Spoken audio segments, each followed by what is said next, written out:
What's great about Thailand? You can pay for weed with your phone.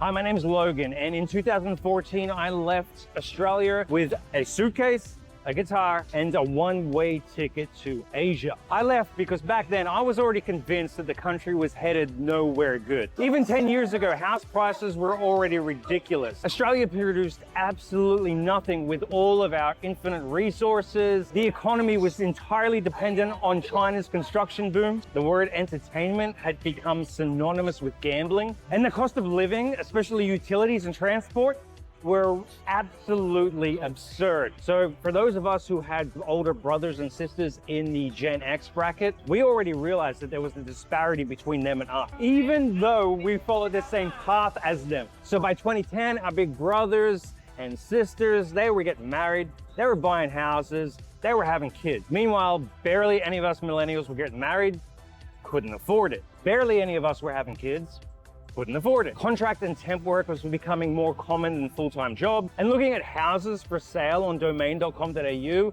was like buying a lottery ticket. It was more of an escapist fantasy than you wanted to admit to. Now, Sydney also had and never will have a cosmopolitan vibe where you can experience life in your community 7 days a week. The majority of the city is just a massive suburban sprawl with a scattering of overpriced supermarkets, Bunnings, and petrol stations as some weird caveat, like being able to drive to work or renovate your house or cook at home are the only things Australians actually need to live a good life. It probably explains why MasterChef and The Block were such huge shows in Australia. See, Aussies grow up considering their homes as their only living area, whereas the only purpose of their communities is to commute to wherever they're going and compare their values against their neighbor's property. And besides sport or the gym, nobody ever goes out on weeknights, especially where I lived in Western Sydney, because there was absolutely nothing else to do. TV culture, completely dominated by reality shows and clip shows, were the only neutral conversations you could have with Sydney people besides the weather. Now, I was once asked to describe Sydney to someone here, and I couldn't think of a better example than comparing it to a Russian woman. Okay, yeah, it's absolutely beautiful on the surface, but it's completely vapid. It's boring, and it spends all its time trying to convince everybody it's more important than it actually is. But despite all this, it's still easily the best city in Australia. Just because I left Sydney doesn't mean I'm gonna let Melbourne win that debate. So if you grew up somewhere in like Toowoomba or Darwin, man, I have no idea how many complaints you have compared to me. But in 2014, I pissed off from Australia to Thailand, leaving all my family, leaving all my friends with absolutely no idea what to expect here. And if you've been to Bangkok or Phuket before, you probably would describe it best as controlled chaos. Everyone seems to do whatever they want, and yet things still function. Hell, it's probably kind of difficult to come here on your first trip, growing up in a nanny state after all, and not look at everything as being illegal or dangerous or violating some type of code that will result in a hefty amount of fines. When I moved to Thailand, I came here with a feeling that I think is pretty common with a lot of young people in Australia now. I simply never expected to own a house, get married, or have kids. It had become natural to consider that as normal unless you had rich parents or were killing it in a really good job. So I generally feel a huge amount of empathy for young Australians who are sharing online about how they're very concerned about their future. Look, I may not love Australia anymore, but I'll always fucking love Australians. Well, except the dead shits who led the country down that path. And because I've now escaped for such a long time and had the chance to immerse myself in Thai culture for such a long time, I wanted to share the type of life that you can have here compared to Australia. Starting with easily the most important thing I've learned being here. Get the fuck out of Australia. Okay, so yeah, maybe 30 or 50 years ago, Australia was the lucky country. But over the last 20 years, it's been on an unrelenting mission to convince Aussie youth that it's normal to own nothing, have nothing, and achieve nothing of value. And if you ever do own, buy, or make something of value, the government is going to find a way to regulate it or sanitize it to death. This is not something that you should grow up thinking is normal. It is absolute theft. It's like the Australian government doesn't want anybody in the country to build new industries or businesses. They simply want you to get HECS debt, buy a mortgage, and pay every tax that they can dream up under the sun. And most Aussies under 40 have literally grown up watching a feudalistic society emerge under their very eyes. And there is absolutely no point in arguing or fighting about it because conglomerates, boomers, and property owners control the voting power in the country. And they've all been programmed to consider anything less than 8% returns on their investments every year as the end of the fucking world. Now, like most Aussies, I grew up thinking undoubtedly that Australia was the best country in the world. Maybe Canada? But speak to any Canadian nowadays and you'll hear them saying the exact same thing. It's not a land of safety, security, and prosperity anymore. It's a land of greed, theft, and absolute fucking boredom. Meanwhile,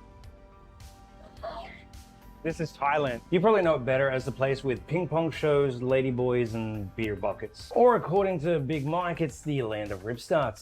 What are you talking to me? Consider places like those the Vegases of Thailand. They're for your like families on 2-week holidays, your end of year football trippers, or your sex tourists.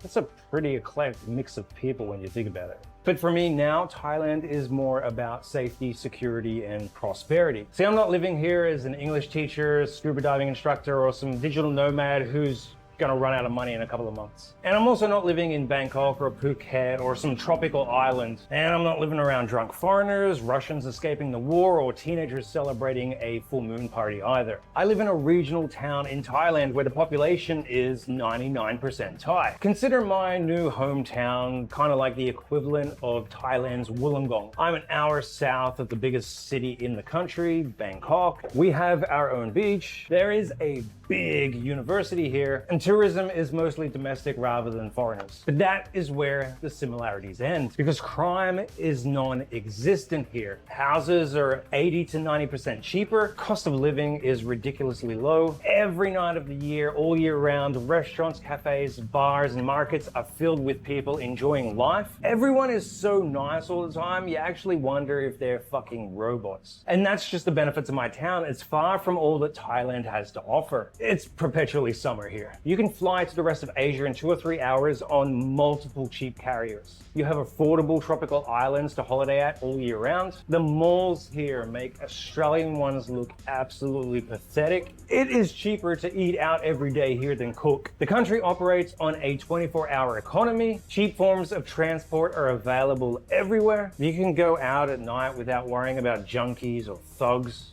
And for those that way inclined, marijuana is legal here too. Okay, so after all that, don't think I'm gonna turn around and say that I can do all this because I have some niche skills that's gonna take you years to learn in order to be able to get a job here. I have this life doing a normal office job from a very typical university degree working at a very normal company. Maybe just like you, I work 40 hours a week, 8 to 5 in an office with hundreds of other colleagues. But again, that's where the similarities probably end, because companies here are ridiculous compared to the benefits that they offer in Australia. And just for reference, this isn't some foreigner expat package only. This is what the Thais who work here get too. So I mentioned free healthcare before, and the reason is because all of my family members are covered under the company. If one of them gets sick, we take them to a private hospital, the company pays for it. You don't like your daily commute?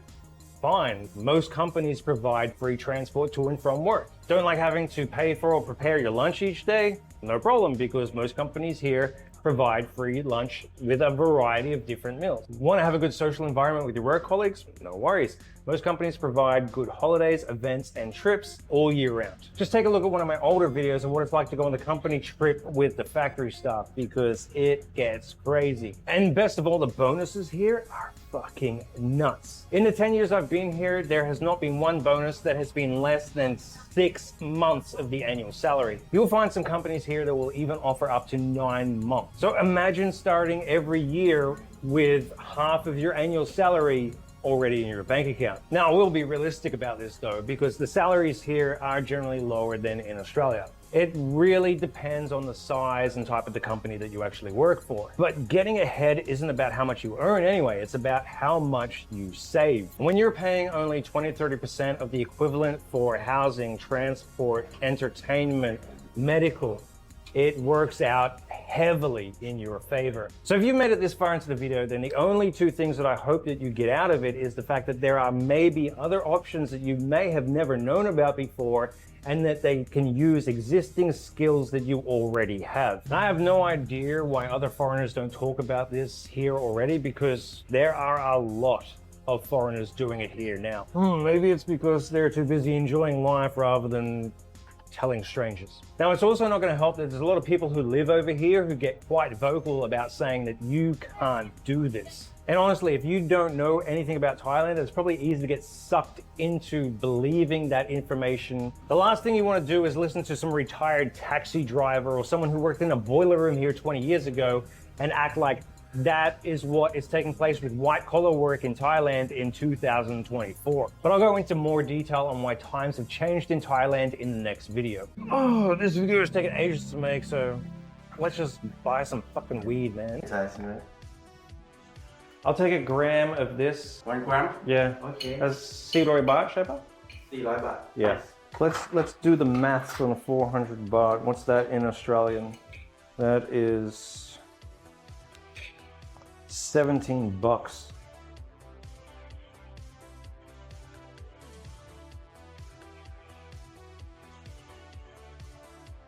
I told you to learn Thai, what the fuck?